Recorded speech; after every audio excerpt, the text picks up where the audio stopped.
Hey, welcome back to the studio. This is My Day of Play, where you're taken into the real events and actions of how it really takes place before editing and cleaning up. This is how it really went. Today, I spent time with CNN's chief political correspondent, Dana Bash, and author David Fisher. Their book is titled America's Deadliest Election. It was followed by a fun conversation with an award-winning screenwriter and playwright who now writes trilogies for young adult readers, Moira Buffini. And we'll wrap things up with Nat Segaloff, who not only helped market the movie Towering Inferno 50 years ago, but his new book, More Fire, dives into the experiences of making the movie with the actors and crew. This is My Day of Play, completely unedited in the way of meeting the wizard behind the curtain. Keep on schedule or even ahead a little bit if we can. Morning, Arrow. Hey, guys, how are you doing? Good. All right, listen, you've got 7 minutes. Your out is 03, so take it away. Good morning, Dana and David. How are you doing today? Good morning. Thanks for having us. I like your screenshot there. Thank you so much. I just wish more people would practice what the acoustic is all about. It's about going up to your worst enemy and showing you have confidence and saying, hey, look, we can all get along. Amen. I'm so proud of you for writing this book, the two of you. And the reason why is because I am so addicted to knowing what history is, because it helps us understand where we are in this place of history. And this book right here opens up my eyes and heart to a lot of things that were going wrong, but how does it lead up to where we are today? Oh, boy. It leads up to where we are today. I will just give you one answer to that, because there are lots of different threads and roads that we can follow for different aspects of it.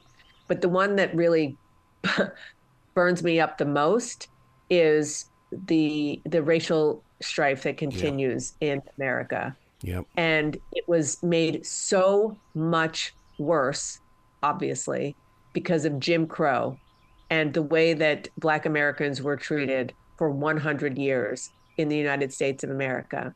And the reason Jim Crow was allowed to happen is because of a Supreme Court decision that came directly from a massacre in Louisiana, the Colfax Massacre, during the 1872 gubernatorial election that we write about in this book.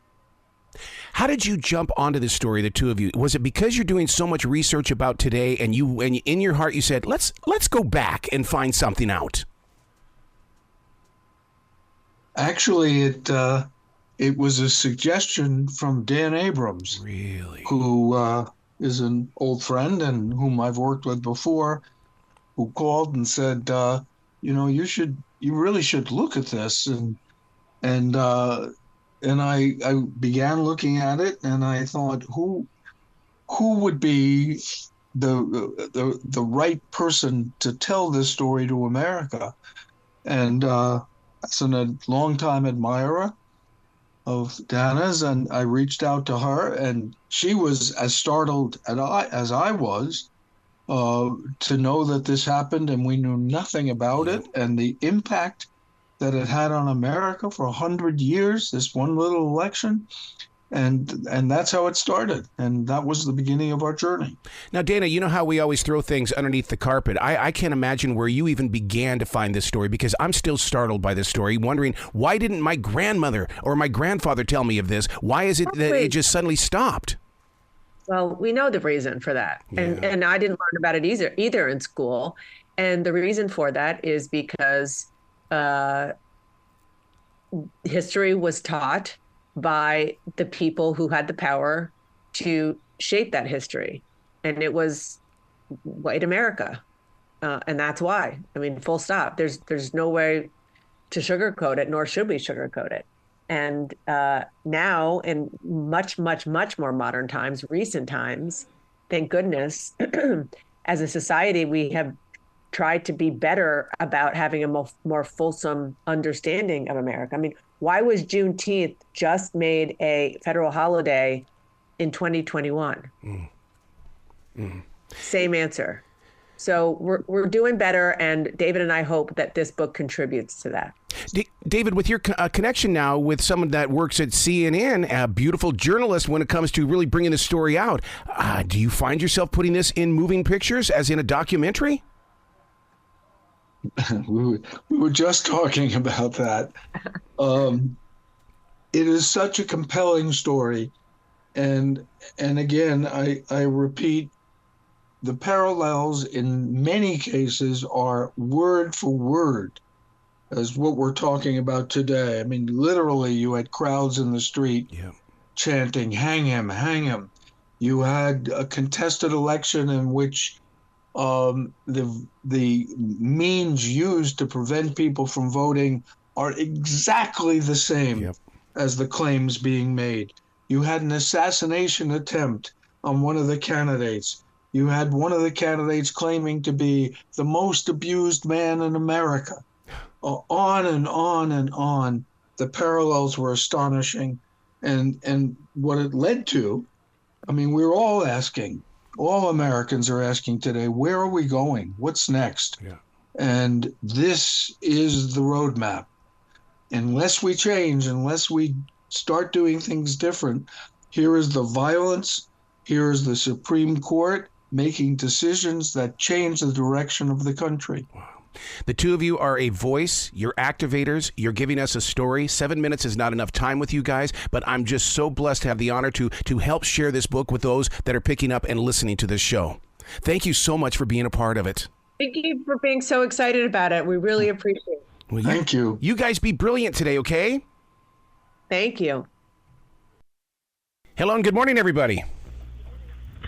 Good morning. How are you? All right, fantastic. My favorite Kansas City Chief. Yes, and I'm so excited about tomorrow. Oh, you guys have a Thursday game? Here, oh, wow. I'm sorry. You guys have a Thursday game? What did you say, Errol? You have a Thursday game? We have a Wow. Yeah, we're the first team to start, the kick off the NFL season. There you go. Yeah, see how spoiled you guys are? Yeah. Yeah. Yes. Errol, your phone is breaking up a lot. How about that? Oh, that's a lot better. Yeah. Oh, yeah. Yeah. Yeah. So, we're the first team that starts tomorrow, so I'm real excited. Yeah, it's going to set the tone for the brand new season. Yeah, we're trying. So, let's see. I cannot pronounce her name. I thought her name, the talent, I thought her name was Moria, I think she pronounced. Moria. Oh, my goodness. And let me write that down. I think it's Moria, but you can ask her. I'll put it in a very creative way, bringing it up in the subject. Okay. That sounds good.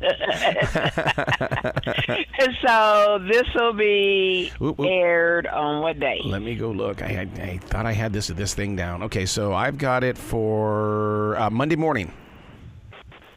Okay. And that's the 9th. The 9th. Let's see. The 9th. Okay. Yep. 09 until 04. All right. So hard out is at 9:59. Beautiful. Your time. Beautiful. 9:58, somewhere around there. All right. Hold on just a second, and we'll get you through. Thank you. You're welcome. And they're ready. Have a great one. Thank you so much. You're welcome. And we have Errol Collins. Hello and good morning. How are you doing today? Hello. I'm very good, Errol. Thank you for having me on the show. Well, I'm very excited to share a conversation with you because there's so much that we have in common as creative minds. But let's begin it off by, I want readers to know how you pronounce your name. My name is Moira Buffini. I love it. Ooh, that in itself has got a poetic vibe to it. It's Irish Italian, so yeah, you can make of it what you will. Well, Moira Buffini. I want listeners to be able to go into a local bookstore, and I want them to call your name out personally, so that people know what it is, and and they're not going to be standing there at customer service going, I don't know, who are you talking about? So now that it's so important, that name on that book. It is indeed. I've had it pronounced many different ways. Moira will do. I love it. In bringing the book together, where I'm super fascinated here is that you're setting free a debut novel. I mean, it's like you've got to give yourself permission as a creative soul, knowing that there are other people out here in the real world whose books are hidden underneath their beds or in attics. How did you give yourself that permission to write? I think it's a story I've wanted to write for such a long time, literally decades. And my real profession is I'm a screenwriter and a playwright. So I've written creatively all my life. When lockdown hit, all my work vanished overnight. I had a play in rehearsal. That was never going to happen. So all my work vanished. And I thought, well, why don't I just write this story that's been bugging me for all these years? And I began to write it in prose. And I just found I was absolutely loving it. Every day I would get up and enjoy writing in prose. I think the difference is with a play, you're writing for a big audience. With screenwriting, you're writing for a massive audience. And with a novel, it felt the whole time like I was just writing for one person. And I really loved it. I thought the intimacy of that was so nice and so refreshing. That's how they teach us in radio. It is the power of one-on-one. There's only one person that you're sharing a conversation with. Don't talk to them, talk with them. And that's what I feel inside your story here, is that you're sharing a story with me. Yeah, I hope that is how it feels, because that's how it was to write. I loved it and I learned a lot. The other great thing about writing a novel is, when you're writing for the screen, everybody keeps telling you to cut all the time. They keep saying, shorter, we need it shorter. You can't have that scene. That scene's got to be a page shorter. And people were telling me, my editors kept telling me to write more. Yep. Write more, fill in the colours. What's she thinking here? What does this look like? Tell us what else he says. All this kind of stuff. And I love that. I just love being able to be expansive like that, which you can't really do in drama because it's very, very distilled, So the novel was a real joy. So being that playwright and that screenwriter, you get to see moving objects. When you were writing, did you envision those characters, Elsa and Nightingale, were they moving through your imagination as well? Yeah, I think that's what years of writing for the screen has taught me, is just I just think visually. And I saw them. And that was so great, building the world as well. This is a story that's set thousands of years in the future. So you're kind of building a society from scratch. You're building, I started by building a village, and then I thought, okay, this other character here is in the capital city. What does that look like? What's that society like? So you're really building layer by layer. It's like painting a huge landscape, And you sort of think, okay, what's their level of technology? What's their religion? What's the economy like? What are the gender politics here? Are they kind of equals, or is there what's going on with gender politics? So there's all this kind of stuff to think of. And of course, the society I drew is a society at war. So then you have to colour in who's the enemy, what's their society like, how are they, who's gonna draw us into that world. So it's like painting a huge, huge canvas, and I did it layer by layer, just day by day, layer by layer, colouring in a little bit more, and thinking everything through. I love the way that you're asking yourself questions. I call that defragging. I ask the questions and then I question the answers, because it really does bring the paragraphs together and it gives them more of a substance or purpose. And you do that perfectly so much in Songlight. Yeah. I think it's not a story I sat down and planned the whole structure of before I started writing. And in a way, I think that's quite good, because I kept asking questions all the way through it. The big one, of course, being what happens next. And I didn't know. I was really excited. I was on the edge of my seat. What would happen next? So it was like a journey through the unknown, really. into this world, into this story of two young girls who are trying to keep each other alive.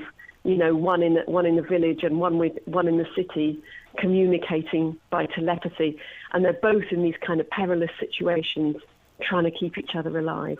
But and I didn't know what was going to happen next, and I think that questioning, I think that's such a key tool of any creative writer, is just keep asking the questions. If you know all the answers, it's less interesting somehow. Mm-hmm. The way that you use the telepathy, though, see, because I've always believed that we do that and we just don't know it, that we are always speaking with somebody that is in a distant place. And then all of a sudden we think it's our brilliant idea, but maybe it was somebody else that happened to transfer it to us. So, I mean, you really do open up a conversation piece here. Well, I think it's funny how we all, certainly me anyway, I can't really speak for everyone here, but I've always been drawn to stories about telepathy.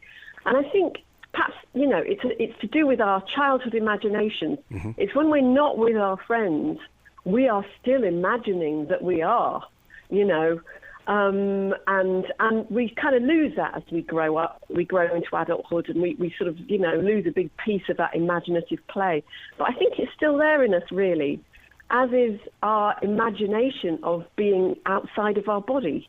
We all imagine that all the time, and I think we certainly dream it, So I think this sort of business of telepathy, it calls on stuff that's all there in our imagination, in our creativity, in our subconscious, and it just kind of gives it a name. And I think it makes us all. We can all imagine this is one special power we can all imagine that we have. One of the things that's so fascinating about your book, Songlight, is the fact that you are very much up to date and in touch with who your reader is and what they're thinking about. Because reproductive freedom is something that is spoken about inside this book. They're talking about it. Their parents may not be talking about it with them, but they're talking about it inside their tight circles. Yeah, this is the book is the dystopia in the book is very down on women and girls, and women and girls a little like the not too far distant past and the very frightening possible future, do not have agency over their own lives and their own bodies, and this book sort of examines that and kind of. Puts us in the shoes of girls who don't have the freedom that we have enjoyed. And I wrote it for my young self and for my daughter and her friends, and because it's these are things these are freedoms we've struggled to get, and I think we need to hold on to them. Yeah. Yeah. In putting this book together, you made the decision to create a trilogy. I'm a show prep freak. I mean, if I knew that I was going to be writing a trilogy, I mean, I'd freak out. How are you planning this book out, or this story? Bit by bit, it just keeps growing on me. Mm-hmm. I didn't start from the beginning thinking this is going to be a trilogy. I just got to the end of I just thought, this is more than one book. Yeah. I got halfway through book one, I thought, this is more than one book, and then I sort of thought, well, it's got to be three. It's got to be a beginning, a middle, and an end. And I've written book two now, and I'm beginning to sort of look into planning out book three. Wow. And it's definitely, there is life in this world. There's a lot going on.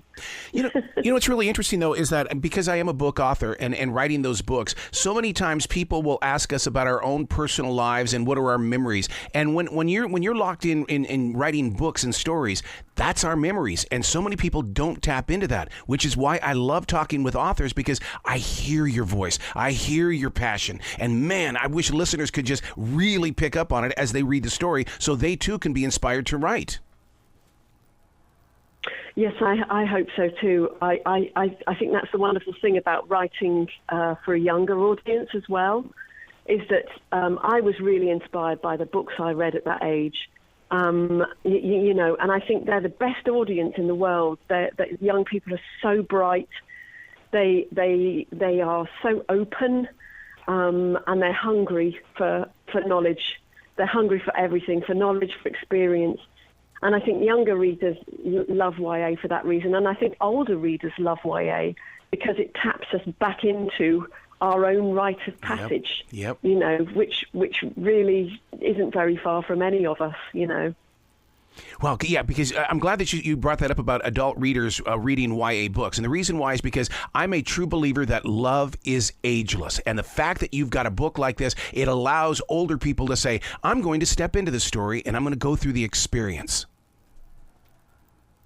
Yeah, and I think, you know, I mean, to be fair, the older people I know who've read the book have really loved it. My wife included.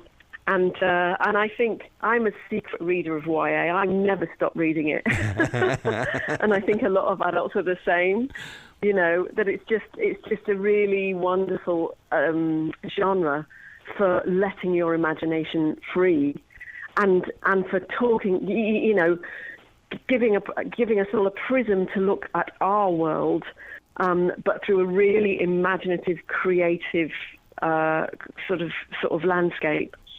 Wow. You got to come back to this show in the future, especially when you're ready to pop that second book out, because I want to continue this story with you. Oh, I'd love to. I'd really love to. Thank you so much for having me on. Will you be brilliant today, okay? Thank you. Thank you so much. Is he there? I am here. Are you there? Ah, he is here. I thought you were up conjuring some good weather for us up here. Dude, it's a beautiful fall day down here. It's nice and cool. We're like, we were down in the 60s. Oh, yeah. Current temperature right now, 70 and sunny. When I walked out the door this morning, 58. Wow. Love it. Love it. Well, here's somebody who's always in the heat, and that's Nat. Good morning. Hello, Arrow, again. How are you We're doing? doing this again. Absolutely. I mean, you always bring the story, Nat.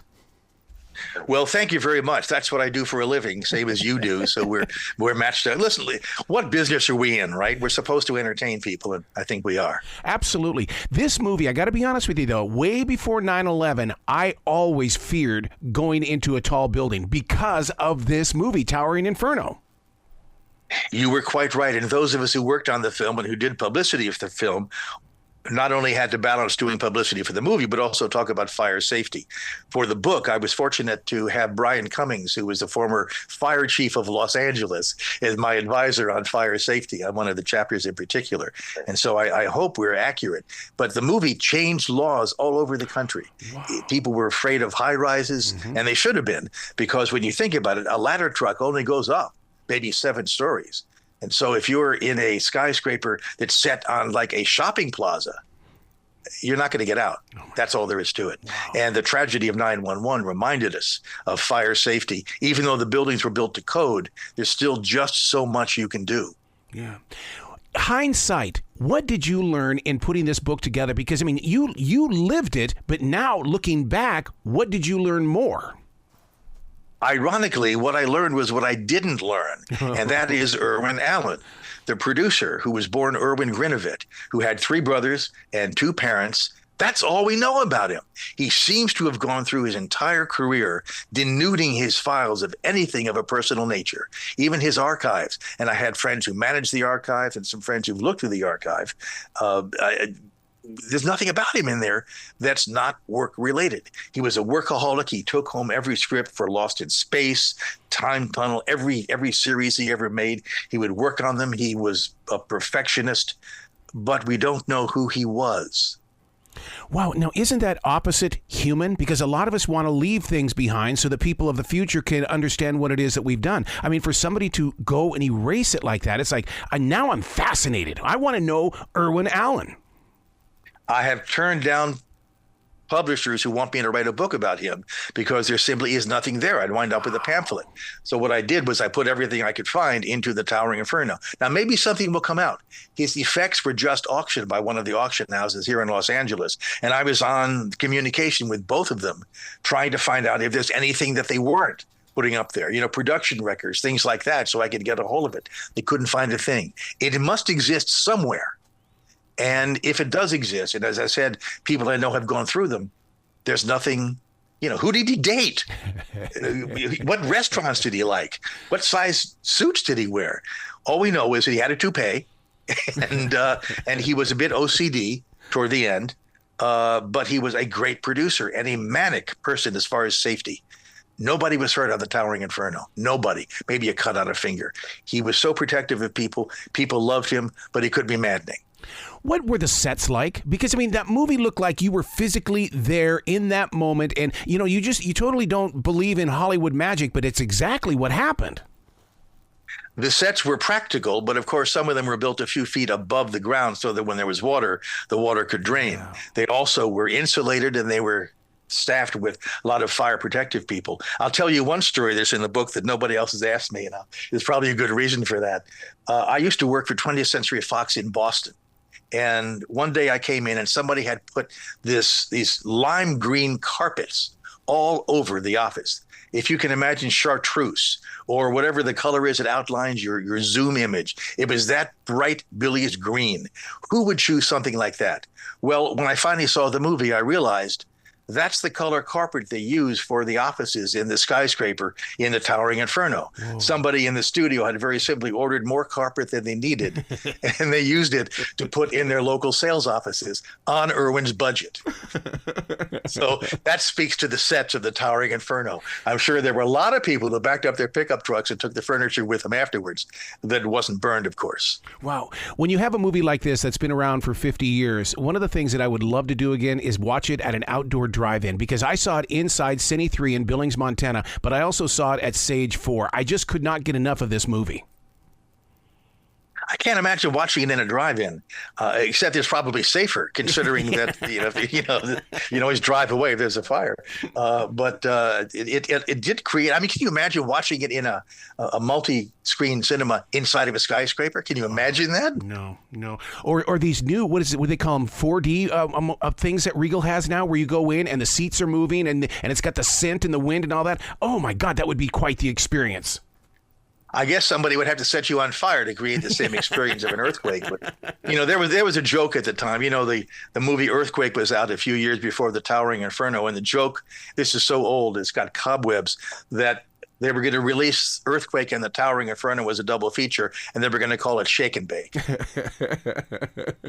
How did Irwin Allen put all of these actors together in one movie?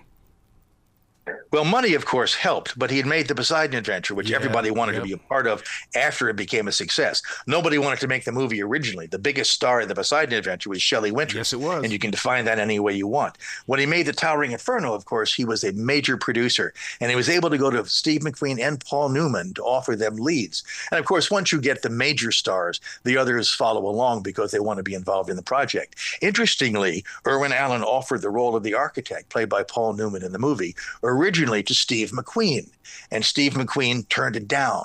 Now, McQueen has a very, very good sense of self-preservation, and this was explained to me by Scott Newman, who was Paul Newman's son, who unfortunately is no longer with us, saying that the reason McQueen wanted to play the fireman was not because he could ride around on fire trucks, but because he was the only major character in the film who's not guilty of something. Ooh. We have a corrupt politician, we have a con man in Paul Newman. We have corrupt builders of the building, but McQueen was the only major character, and he had as I said, a sense of self-preservation to know that he wanted to play the fireman. Newman then played the architect, who did not supervise the final construction of the building, and that's his guilt. Faye Dunaway is guilty in a sense of being a reporter. She's a managing editor of a newspaper who does absolutely no reporting in the course of the whole film. If you can imagine a fire in the world's largest skyscraper, here's a reporter on the scene and does nothing. So everybody has something to pay for. And that's, of course, what makes disaster films work. Everybody has sinned. Yeah. And the disaster will get those who have sinned the most, except for those who are redeemed. See, I love it when people break things down just like that, and because it allows that character then to evolve through themselves, and because with no guilt around, my God, all he had to do was just play out that role. You need rich characters, and that's part of what Sterling Sullivan was able to do when he created them. The axiom is that every character has to have a secret. And it's a secret that the actor has to know but may not tell anybody else. That's a very good way to embark on an acting career, to pretend to hide something from the audience. And in the contrivance of hiding something, you reveal yourself. All of these great, great actors in the Towering Inferno weren't just collecting a paycheck. Yeah. They were doing a job inhabiting real characters and, of course, cutting through a lot of the red tape for the audience identification purposes of, you haven't got to say, that's Paul Newman, he's an architect, he's having family troubles. No, it's Paul Newman. That's how you start. Did you get a chance to look over the manuscript? Because, I would love to see this in print as those actors were receiving it. You mean the script? Yes, or what? yes. Oh, yeah, there were several versions. In fact, there was new versions of the script every day as Irwin demanded changes. Really? I was able to see a number of the scripts, but it doesn't matter because what's there is what's there. One of the early scripts I read, interestingly, has Steve McQueen entering the film far sooner than he does. He doesn't come on now until about a half an hour when he's the fire chief who responds to this already burgeoning fire. In fact, he lives on a houseboat with a son who wants to be like him and with a wife. And this is the whole part of the backstory of his character, which was cut out. I don't know if it was never filmed, probably wasn't, but it certainly isn't in the movie now. And so when he arrives on the scene, his character is already developed for those who read the script. Probably that was the material that Irwin gave to Steve McQueen to induce him to sign on the film, but it's not there now. Mm-hmm. Are you shocked that Hollywood has not redone this movie or just rebuilt it in a way with modern day actors? Because it seems like they're on that kick right now. I have a sense that the tragedy of 9/11 pretty much killed everybody's idea of making a skyscraper fire movie. I was going to ask you about that. In fact, in my notes, I said here in 2024, Towering Inferno has a completely different vibe to it. It does, and you can't help but watch it now. And by the way, it's on YouTube for free as we speak. Wow. That really is chilling in ways you wouldn't imagine it would be, because it's so realistic, and you can just imagine what the people were doing in the World Trade Centers and the other buildings. It's just something we really can't talk about. You have always been so connected to the story of the actors, the musicians, and the people that really bring the entertainment to us. What is your drive? And was it just because you had the interest as a kid? I mean, to write about John Belushi, the only thing that most of us ever know is what was in the National Enquirer. But you take us on a journey. I was fortunate to know John Belushi's, widow, who was just passed a few weeks ago. That's Judy Belushi. Who had married a friend of mine from college, which is how I met her. And when I was signed on to do some A&E biography episodes, it turned out Judy had videotaped a lot of interviews with John's friends to try to get the information from them before the memories faded. Yep. Some of the stuff was on MTV in a special, but she allowed me to use the film clips and the interviews, and we created the John Belushi biography for the A&E biography series. And both Judy and Jimmy Belushi kind of were our godfathers on the thing, so it was accurate. We didn't hide the bad stuff. Yeah. But as Judy said about Bob Woodward's excellent book on Belushi, Wired, she said, well, it was accurate what he wrote, but he didn't write about the good stuff. We put the good stuff in the biography. And I wish I had met Belushi, because he must have been such an extraordinary person. Certainly, he must have been if she loved him. Oh, yeah. I mean, to sit across from him and to watch his wild imagination, it'd be like sitting down with Robin Williams and having an honest-to-God conversation about going to the grocery store. These are the reasons that we watch movies. Yeah. Your Aunt Fanny is not going to make a movie star, but these people are the most attractive and intelligent, or at least the most attractive and charismatic people in the world come to Los Angeles. And we wonder why half of them turn up on TMZ. So, Nat, I got to ask you a personal question, because you get into into the storylines and get into the soul of these creative people. How do you react, and what do you do when someone like Jim Carrey comes out and says, "I do not exist. That is only a character"? That line from him changed me, because it makes me wonder, in the everyday world, is that what's going on, where people just see themselves as characters more than people? Well, Jim Carrey, I think, is far more centered than most people. But as the line comes out in the bracket in Wilder, Sunset Boulevard, a dozen press agents working overtime can do terrible things to the human spirit. Yeah. I've known enough actors. I've known enough normal people. And can you imagine, and I think John Milius mentioned this, can you imagine being an actor when the whole world revolves around you? And then he says, and what kind of a world is it if you're the one it revolves around? These are people who look at themselves in the mirror all the time, not because they're really interested in themselves, but to check and see how they look in public. Now, you can't see me right now, but I look like a Lord of the Rings character. Nobody cares, okay? But I'm not an actor. And I can understand, because if they get a carbuncle, they're out of work. And so it's a whole different thing with performers or any creative people. If you don't know where it comes from, you don't know if it's going to stay. Yeah. And that drives so many people out here in this business. It especially drives the business people who have no particular talent for creativity. All they can do is try to recognize it. And in fact, that's something producer Jerry Wald said. He said, there's no lack of talent in Hollywood. There's only a lack of talent who can recognize talent. Wow. That's why things are so topsy-turvy right now. It's all with the bean counters. It's not with the people who actually know how to make movies. Yeah. Well, I think there's going to be a generational pull with these people that are doing things on TikTok and things, because I think that's where the next legends are being born right now. But the thing is, though, does that mean that movies will become shorter? I don't know how short they'll become. I think there's still something about getting out of the house and going to a movie, although that's less so now. But it's in transition. Hollywood is going through a transition right now as much as it did when talkies arrived or when television arrived. The dust is going to settle at some point. We just have to hope that the creators have the freedom to do what they want to do, and they aren't hemmed in by the bean counters, as I said, who won't let them do certain things. I mean, I'm excited that Francis Ford Coppola has a movie coming out called Megalopolis that he sucked $120 million of his own wine money in. That's one person's point of view. Now, there's a lot of stuff floating around about it, but until I see the movie, I won't know. And I remember something about Coppola. Boy, are we off the subject. I went to the press conference where he showed Apocalypse Now to the American press for the first time. And at the press conference, he had all these people in front on the dais, and people were asking, what about the budget? What about the monsoons? What about Martin Sheen? And finally, Coppola said, guys, talking to his publicist, you got to get me out of here. This isn't working. And one reporter stood up and said, Mr. Coppola, we saw your movie last night, and I think we have to acknowledge that it is a new step in the progress of cinema. We have to say that. Yeah. Now, I wish that reporter had been me, but it's so hard to recognize progress when it's right in front of us. We need more of that. We need more people like Coppola who will actually put themselves on the line.